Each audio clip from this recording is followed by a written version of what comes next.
Okay, let's dive into what is happening in the Middle East right now. For decades, a whole network of American military bases has really defined the power dynamics over there. But now, well, now it looks like an iron ring is tightening around these incredibly critical assets. What we're seeing is this high-stakes confrontation developing, and it's all centered on the huge web of air bases that project U.S. power across the region. So the question is, have these strategic assets, which have been symbols of dominance for so long, suddenly become liabilities? And that really is the heart of the matter, isn't it? A new, direct threat has reportedly emerged, one that could totally change the rules of the game and put these vital bases in an unbelievably tricky position. So, to really get a handle on what's at stake, you have to appreciate the architecture of American power in this region. This isn't just some random collection of bases. It's a carefully built strategic network that's been decades in the making.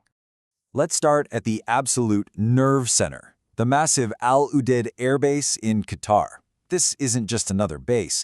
Think of it as the command hub for the entire Middle East. You really can't overstate how important al-Udeid is. I mean, it's the headquarters for CENTCOM and the logistical heart for American operations from Syria all the way to Afghanistan. It's got everything from heavy bombers to surveillance drones. It's basically the queen on the chessboard. Okay, so moving north, right there on the doorstep of the Persian Gulf, we find a couple more crucial installations. These really act as the frontline eyes and ears of this whole network. Yeah. These bases in Kuwait are essential. Ali al-Salem has fighter jets and transport aircraft watching over Iraq, while Ahmad al-Jaber is a key logistics hub. Think of them as the forward sentries, always on watch. But this military presence isn't just about what's in the air. Control of the sea lanes is absolutely paramount, and that power is anchored just across the water in Bahrain. See, it's not just about air power. It's about dominating the sea as well. Bahrain has Sheikh Issa Air Base with its F-16s, sure, but it's also the home port for the entire U.S. Navy's Fifth Fleet, which patrols all of these critical waterways. And when you zoom out, the sheer scope of this thing is just huge.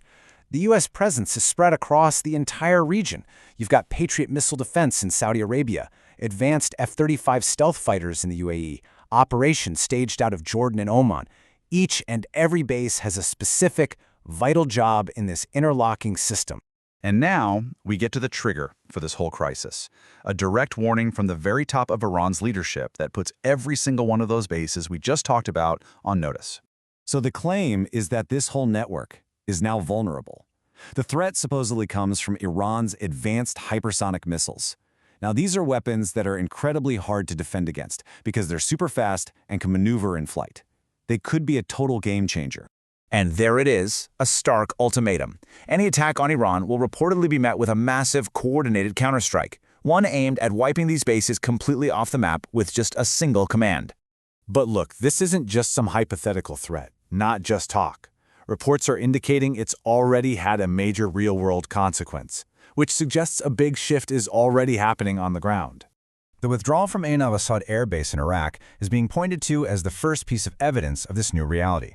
It was once the largest U.S. base in the country, and it's been a target of missile strikes before. Now, it's reportedly been vacated by American forces and is back in Iraqi hands.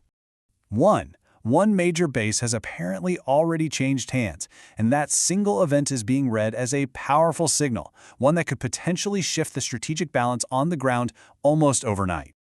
This whole development raises some really serious questions about the future of the U.S. military in the Middle East. I mean, if one of the most significant strongholds can be abandoned under pressure, what does that mean for all the others?